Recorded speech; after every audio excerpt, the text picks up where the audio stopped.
You're listening to the Meet the Farmers podcast with me, your host, Ben Eagle. Please remember to subscribe to the show wherever you are listening.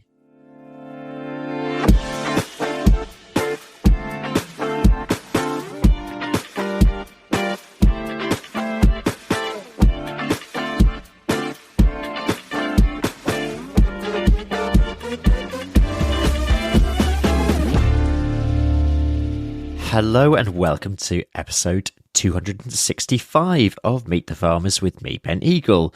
For today's episode, I travelled 20 minutes down the road here in Norfolk to visit Chet Valley Vineyard to learn a little about English winemaking. The business is owned and run by John Hemmant with a small team, and on a bright September day, I sat with John on a balcony overlooking the vineyard. So this morning I have come to Chet Valley Vineyard and I am joined by the owner, John Hemmant. The vines were first planted here, I think in 2010, but the vineyard and the land that the vineyard is on has been in the family for around a century or so. And today I'm really looking forward to learning more about the business here, but also John's history with the place, why he started it. And we're also going to learn a little bit more about English wine. John, thank you so much for coming on the show. It's really good to have you here. And thank you for having me in your wonderful site. I should say we are sitting overlooking the vines. It is a beautiful September day as well. We've been lucky with the weather this morning. But yeah, it's great to be here. So, I mean, just to start us off, can you tell us a little bit about the history of the vineyard itself and why you decided to plant those first vines back in 2010? Yeah, so I had been sort of involved with the English wine growing for quite some time. In my 20s, I planted a small vineyard, sort of almost a trial vineyard, just up the road from here, about a mile away, I suppose. And my background's chemistry, so I was analysing for other vineyards whilst working at the Institute of Food Research in Norwich. From that time, we developed a lovely sparkling wine in 91, something like that. And then I went to work in London and I came back 15 years ago, I suppose.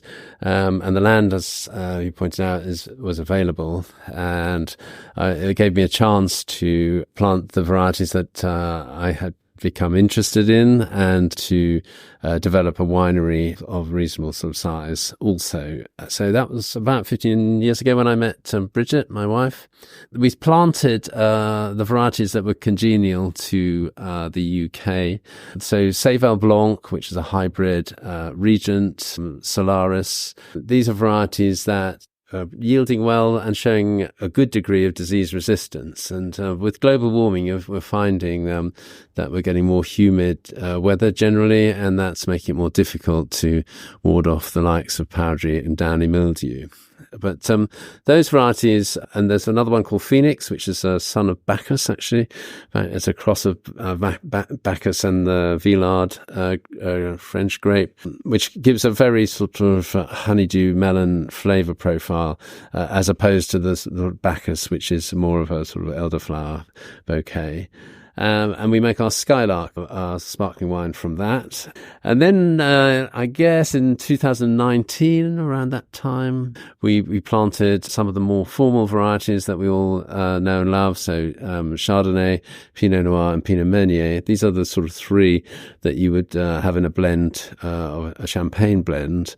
So these are now beginning to come into their own. They're about 8 years old now. So we've been making a Blanc de Blanc and a Blanc de Noir from those, and put our name to those. So those are called House of Hemmant. From the others, obviously, the Solaris is a varietal wine that we make.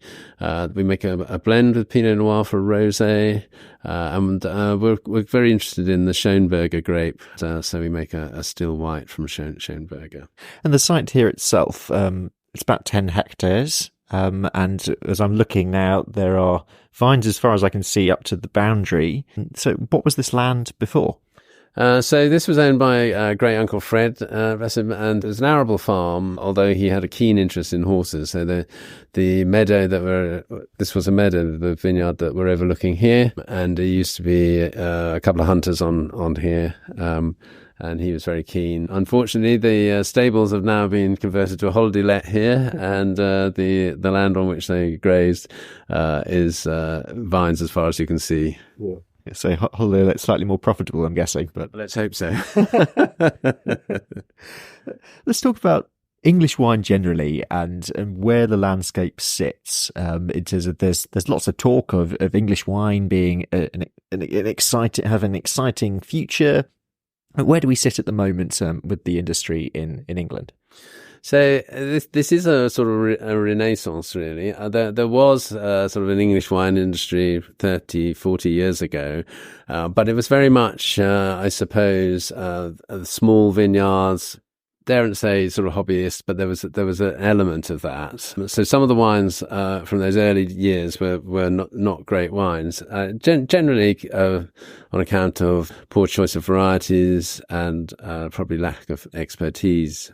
But there were some that came through and built up reputations, like Lamberhurst is one, Denby's is another one that are still here from those days. But I suppose 10 years ago there was interest in the idea of England being able to produce wine, and there's been a lot of investment, certainly in the last 20 years, I'd say, from people that have sort of come in from the city of London or capital investors in the business. So there's been a lot of investment, and the clones that we plant have improved over this period of time, and the level of expertise in the country has also improved.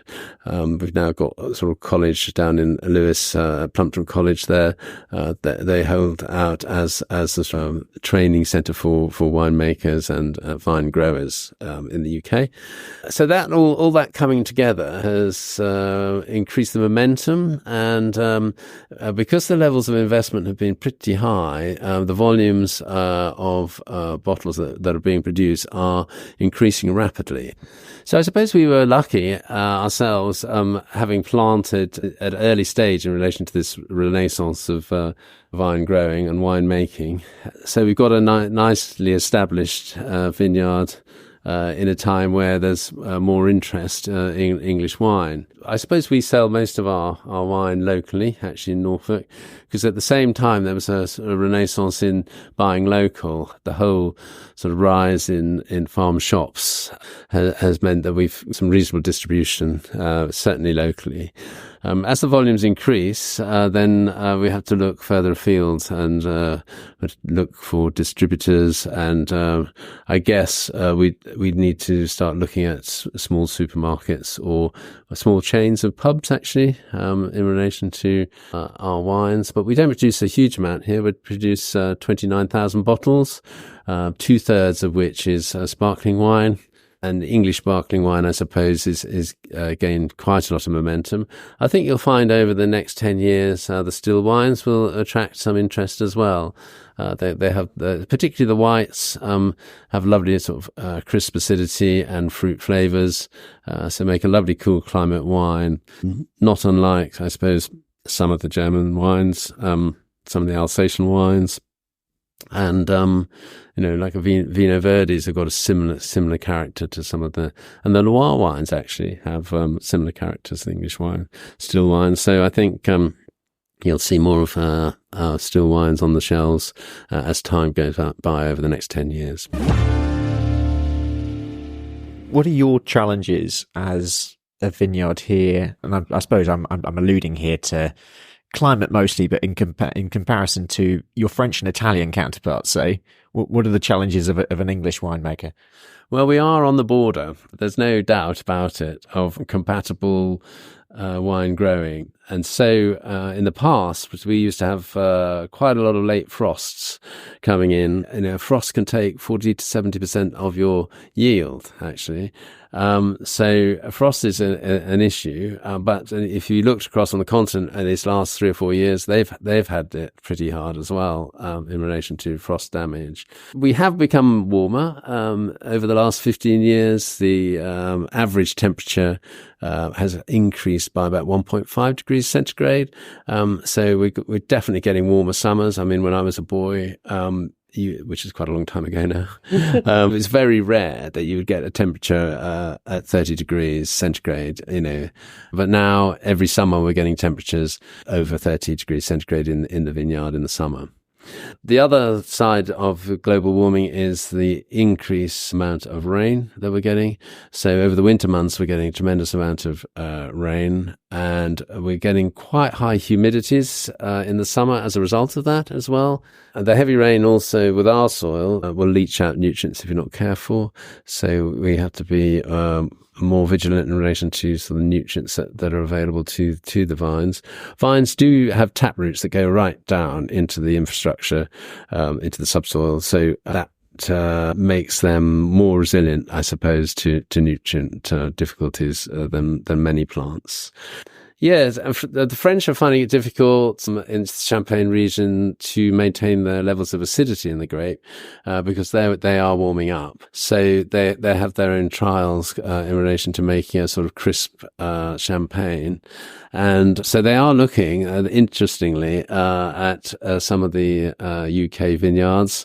Pomeroy and Tétranger have also bought interest in English vineyards. And I noted that the Pomeroy label, because obviously we can't call our wine champagne. Yeah. And of course, Pomeroy, if they're growing in the UK, they can't call it champagne either. Yeah. So you've got the label is plastered with Pomeroy, the brand, and then English in italics sort of underneath to basically come clean that it's an English wine. But that's lovely to see. I mean, it means that the French are taking the English production seriously, and to the extent that they want to invest. So yeah, that's really good news. John took me down to the vineyard itself, and with harvest nearly around the corner, we were able to assess the prospects for this year's vintage. Right, so we are now wandering through the vines. What is this variety? So this variety is Chardonnay. So I probably wouldn't have grown Chardonnay when I first started because it was wet and miserable, but the weather is less wet and miserable now. So we planted Chardonnay. It has been difficult to get it established, I must say. I think really on account of this piece of land, which is sandy loam, is a little bit susceptible to water stress, really. But these have now got reasonable tap roots down into the soil and are beginning to produce. But it has taken probably longer. I mean, normally you get grapes a year 4, and it's certainly been years 6 to 7 before we actually got any grapes off here. So it has been a slow process. So that's another thing about growing vines. It's a long game. I mean, the vines will last 40 years probably. So you've got, some good years from a vine, but you've got to be able to sort of cope with the fact that you haven't really got any grapes the first 3 years. How has the 2024 growing season been? It's been quite difficult, actually. We had very cold spring. Spring temperatures varied. You had some high temperature, but then it dropped very rapidly. And it did this at the time when the grapes were flowering. So the actual setting of the flowers was pretty poor, actually. So the yield will be lower this year as a result of that. We've had a very sort of mixed, warm and humid summer. And so downy mildew it's been really difficult to try and keep that out of the crop. And you can really see how different varietals are resistant and other varietals are not resistant by just looking across the vineyard. But we have got this far, and I think we've managed so far. We've had quite a comprehensive program to aim it specifically at downy mildew, actually. Yeah. Our spacing here, you can see, is quite wide. We're about 2.4 meters, 2.2 to 2.4 meters. That allows the sun to get into the plants. They're not shaded by the next row across, and it gives them a decent airflow as well. So it allows them to dry if you've got a heavy dew or you just had some rain. And we don't cut the grass until the middle of July. So we had loads of flowering grasses, and also it's allowed the wildflowers to seed as well. So we're hoping that we will build up the number of species here and increase the biodiversity of the vineyard. And when it comes to harvest, which will be a little later in the year, you get lots of people involved. I know because I've had the pleasure of attending one of these. Yeah, so it's great fun. We have picking days and volunteer days, and we usually get about 20 people, and we give bacon butties in the morning and tea and cake in the afternoon. And then we have a big supper in the evening, obviously drinking lots of wine. So it makes it a nice community event. And it's quite hard work, but it's lovely to see people coming out and getting some fresh air and away from their laptops, basically. Yeah, exactly. Have you done that from the beginning? Yes, we have actually. Necessity being the mother of invention, trying to get a lot of grapes in a very short period of time. So numbers make that so much easier. And we handpick. There are very few, if any, I think, vineyards. Maybe on the south coast now that use a harvester. But we don't. We handpick, so you get a better quality fruit generally from handpicking. To continue the story, we went inside and John showed me some of the previous year's vintage. So we've just squeezed past some bottles and I'm looking at, I'm going to guess, thousands of bottles in this shed. What happens here? We make sparkling wine by the traditional method. So that's fermenting the wine to give a still wine and then adding a little bit of yeast and sugar and sealing it in the bottle and letting that ferment in the bottle. So it's called secondary fermentation in the bottle or the traditional method. It's the method that's used in the Champagne region, also in Cava, actually. So when you seal it off, that's a little bit of yeast and sugar ferments in the bottle, and it gives the fizz. And also the yeast, we lay them down for about 2 years, this process. And during that process, the yeast then dies and it autolyzes, so it basically bursts. And it gives up all its goodies into the wine, so you get some yeast influence. So when we talk about sort of the smell of brioche or sort of bread on a sparkling wine, it is the influence of the yeast on the wine, and that combined with the lovely fruit flavors that you would get from the grapes gives you a more complex and interesting wine. In here, you can see the ones that have got they're like beer caps. We call them crown caps. But the ones you can see with the beer caps on are the ones that are being laid down, and this fermentation process is taking place. And you'll see that there's quite a volume here. As you're quite right, there's probably 15 to 20,000 bottles in this cellar area. We had a good yield last year. It was a very good year last year, and it'll be less good this year, mainly because I think quite a lot of the steam was taken out of the plants because it was such a good year. And in some years we will what we call green prune, so we'll take some of the bunches off, so you don't put the vine under so much pressure. So this year it'll be less so. So what's the journey that this particular batch will take through its lifetime? We'll lay it down here for just over 2 years. So you've got the lovely fruit flavors and you've got the lovely yeast influence, but you've got a sediment in the bottle. And so we have to get the sediment out. And so over here is what we call riddling, or it's a pupitre. It's this A-shaped that you'll be very familiar seeing, where you can put wine bottles in. And we twist it and shock it. So you twist it like this. Good sound. Yeah.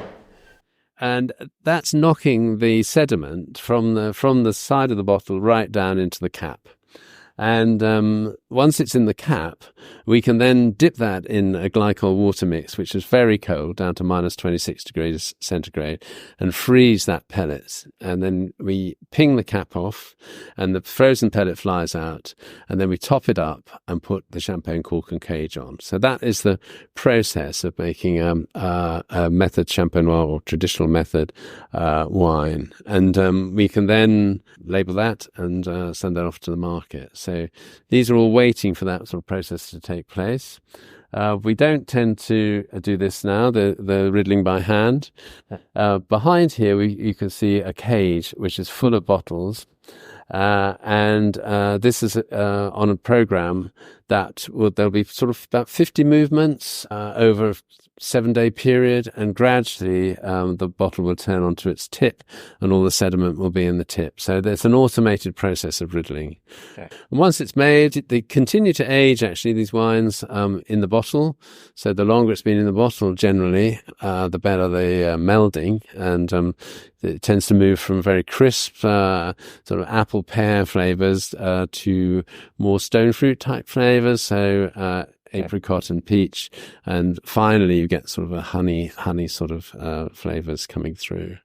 So the longer you leave it, the better. Generally, beyond 10 years, I would say maybe you're at risk of the wine deteriorating. Okay. Hello, listeners. I'm just pausing the episode for a minute to tell you about a brand new food and farming event that is coming up in November. The Land Alive conference will be at the Royal Bath and West Showground in Somerset on the 22nd and 23rd of November. Land Alive is being billed as a new sustainable food and farming conference for the Southwest, making the case for transition to a more localised regenerative farming and food system in the region and across the UK. There's an amazing lineup of well-known speakers, and I'll also be there making a podcast for the event. To find out more and buy tickets, check out landalive.co.uk. That's landalive.co.uk. One of the things that marks you as a little bit different to compared with a lot of the guests that we have on the show is, of course, that you are involved in all sort of areas of the story, from the size reduction through to manufacture and marketing as well. Yeah. So how do you balance all that, and how have you balanced the growth of your team over time as well? Yeah, so it is a balance, and sometimes you end up employing more people than is required at different times of year, because the tasks are very seasonal. We are unusual in that we do the whole thing, so we grow it, and then we make the wine ourselves, and then you're right, we do the distribution ourselves as well, and so it does make it very hard work, really, for everybody. So we've got a small team, and if you're not bottling, you might be writing a description of the wine for marketing, or you might be going out there and stripping some leaves, basically.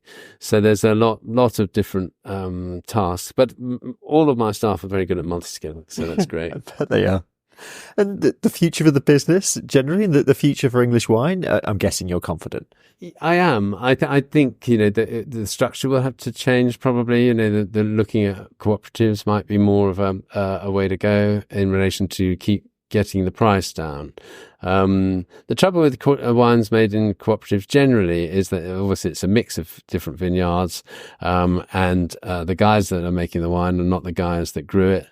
So you haven't got the heart within the product than there is within individual vineyard making the wine. So we I suppose would market ourselves as a boutique winery with a specialist products, and just stick to that little niche. But there will be a development of the business, I think, where large volumes of wine are produced at a lower price. I think that's going to happen. Yeah. Okay.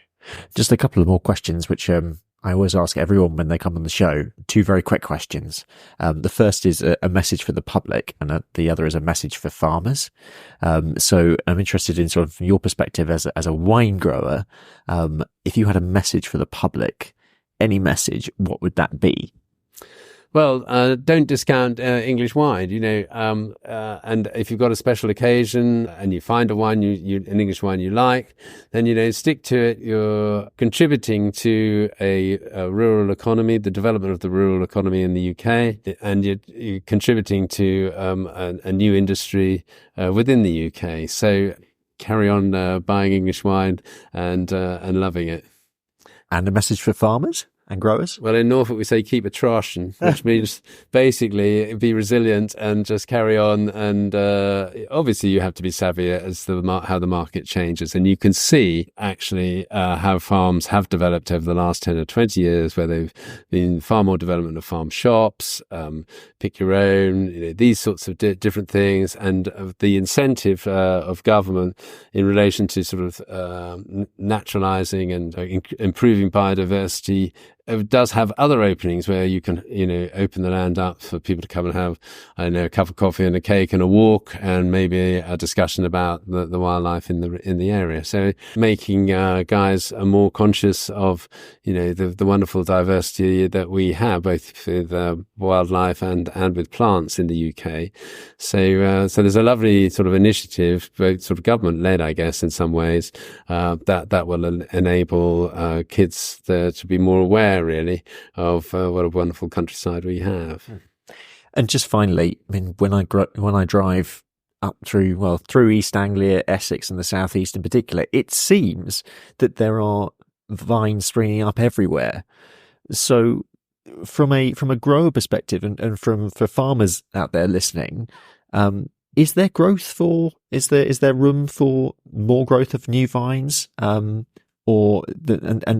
if that happens, what is going to happen to those grapes? Well, that's an extremely good question. I think there probably is room for growth, but the strategy in relation to going to market needs to be seriously considered. And I think there probably is a value in trade organisations representing us. We've got YNGB as our trade body, but I think an awareness of export requirements and government making it easier to export and generate wealth in that way. You see sort of the Scandi countries keen on English wine. America's keen, and China as well. So sort of Hong Kong is quite interested in the novelty of English wine. So there probably is room for growth and development, but it does need to be planned. And if you're planting a vineyard, you need to really think about the other end. With that in mind, before I left, I asked John about the importance of wine tourism and how important this is for vineyard businesses overall. Wine tourism is an integral part of the English wine industry. So you will see when you go to visit, usually a farm shop or some sort of retail outlet, that they will be organising wine tours and tastings with a view to sort of generating sales from the site. And this is vitally important to the viability of vineyards. Many years ago, when I was in my 20s, and quite a number of the vineyards that were there have now gone. And the reason for that is that they would have embraced the making of the wine and selling of the wine to the trade, but not have embraced wine tourism and retail sales at the site. And that's part of the reason why we built a new winery with a whole floor dedicated to tasting and events. People could get married or have anniversaries on the vineyard, and that's attractive. So yes, wine tourism is here to stay, and it's a great day out. Wine tourism is very important. Yeah, and just on I suppose the reasons for why people are coming out to the vineyard. What is people's sort of main motivation? Is it because we talk a lot about the growth of experience culture, and certainly when it comes to, say, even when it comes to gift giving, people love to give an experience rather than necessarily a thing now. That's a big thing, especially with the younger generation coming through. So is it about the wine, or is it about having a day out? I think it's both. I suppose our audience does vary. So you'll have people just coming for the day out and maybe a light lunch and just to get sort of out in the countryside. And Some people want to come to be educated in the winemaking process and increase their knowledge of wine and be introduced to the new wine. So yes, there is a percentage of people come who are specifically interested in wine, but generally we do have a gift system, so people can buy vouchers for their family and friends as Christmas presents and as a sort of thank you. And that's really popular. Actually, we have a lot of vouchers bought just before Christmas. And you're right, the desire to gift an experience rather than buy a thing is more prevalent these days. John Hemmant from Chet Valley Vineyard in Norfolk. Next time, we'll be heading to Ayrshire to talk sheep with David and Cora Cooper. Please subscribe to the show if you haven't already and leave us a review wherever you're listening. But until next time, have a great week ahead. Meet the Farmers is brought to you by RuralPod Media, the only podcast production agency to specialise in the rural sector. We're on a mission to make rural stories mainstream and help businesses, organisations and communities like you tell your story through podcasting. Podcasting is a fantastic way of connecting with your audience, whoever that might be, getting your message out there and networking with leaders in your niche. RuralPod Media can help you by launching your new podcast or helping you with the technical side. We also provide podcast training and an audit service if you already have a podcast. You're not sure where to take it to next. For more information or to book a call, visit ruralpodmedia.co.uk. That's ruralpodmedia.co.uk.